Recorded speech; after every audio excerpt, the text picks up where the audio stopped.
Welcome back to the Prospect Hunt. I hope you like this video. We're going to talk a lot about the MLB draft and in particular the New York Mets. As far as I know, I'm the only channel that is dedicated to Mets prospects.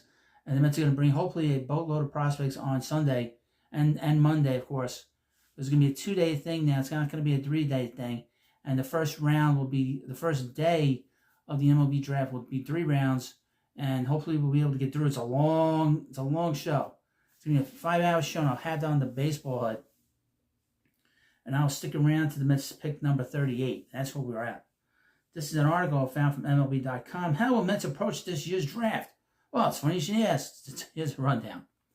The downside of spending hundreds of millions in free agency each offseason is that it tends to leave teams devoid of top draft picks. So it is with the Mets, who had their first round selection docked 10 spots. That penalty, which Major League Baseball administers to clubs that exceed, this is just the Mets tax. This is the Steve Cohen tax. And the Mets got their pick lowered from 28 to 38 for the second time in 3 years. They have no true first-round selection. Also, they don't have a second-rounder because they signed Juan Soto last year from the Yankees. Let's continue. So this is a very deep class. We feel like Vice President of Amateur Scouting Chris Gross said, I feel like college pitching and high school hitting is exceptionally deep this year. So I think what we're going to be looking at 38 is going to be fairly exciting. There's a lot of talent on the board. They probably don't even know who they're going to pick. They probably have a whole bunch of, probably about 10 players that they're probably going to pick, and they could all be off the board by the time the Mets pick at number 38. So who knows who that player can be. Still, before I forget. So day one will have rounds 1 through 3. And that'll start at 6 p.m. You want to come to this channel. Don't and get my reactions. And then day 2 is rounds 40 through 20. And I'll have every scouting report on every player the Mets draft on Sunday and Monday on here. Now, in his second year leading the Mets draft, Gross remarked on the increased familiarity that exists between him and his staff members, many of whom didn't know him before his November 2023 hiring. We'll skip that.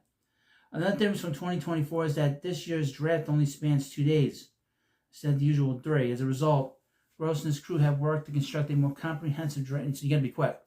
Got to have these out quick. They don't want this dragging out.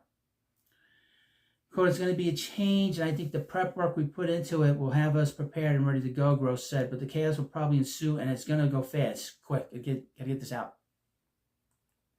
Day 1 picks.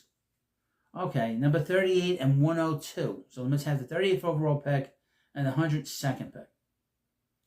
And the money they'll have available, I guess overall, is $5.4 million plus $million. $5.4 million plus. Last year's top pick, Carson Bench, outfielder pick number 19, a two-way player at Oklahoma State. Bench retired as a pitcher upon signing with the Mets.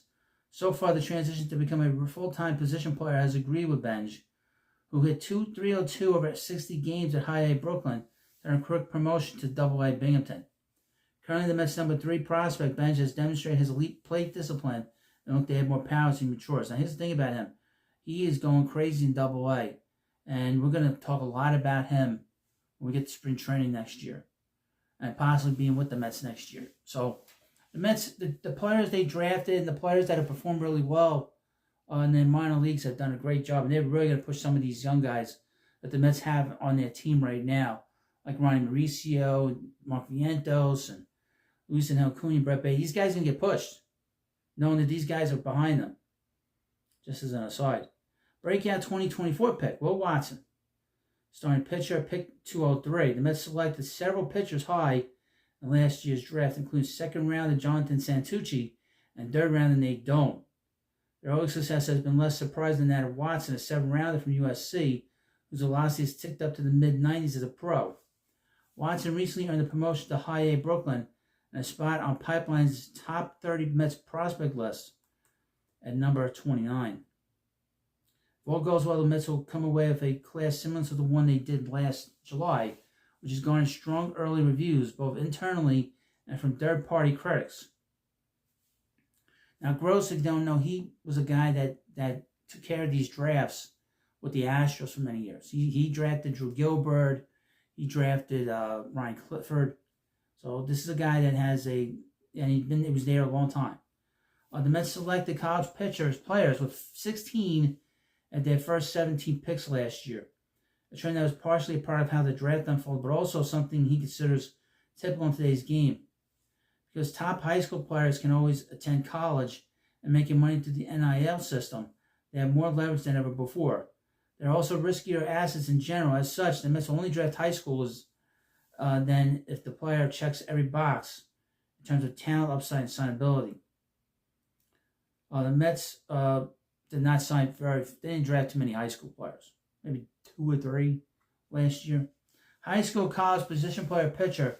The mission begins with number 38 overall. The Mets' lowest top selection since they took Desmond Lindsay at number 50. What happened to that guy? Never made it. This is what I mean. Baseball draft is a crapshoot. Quote, obviously we're casting a wider net for the first pick, but the prep is pretty similar. Gross said of picking that low. It's going to be a little more of a guessing game trying to figure out who might still be around to pick 38. So they can have like the top 10 players that they feel could be there, and they could all be gone. And they'd have to go and find an 11th guy. So they will have so many scenarios. You'll have like a Rain Man type attitude of 57. Who's this guy? What guy's left? But this draft is very deep in pitching. It's very deep in left-handed pitching. So don't be surprised the Mets pick up a left-handed pitcher in that spot. And then 102, who the hell knows after that? But let me know what you think about this video. And, of course, please subscribe to the Prospect Hut. And you want to follow me on the Baseball Hut.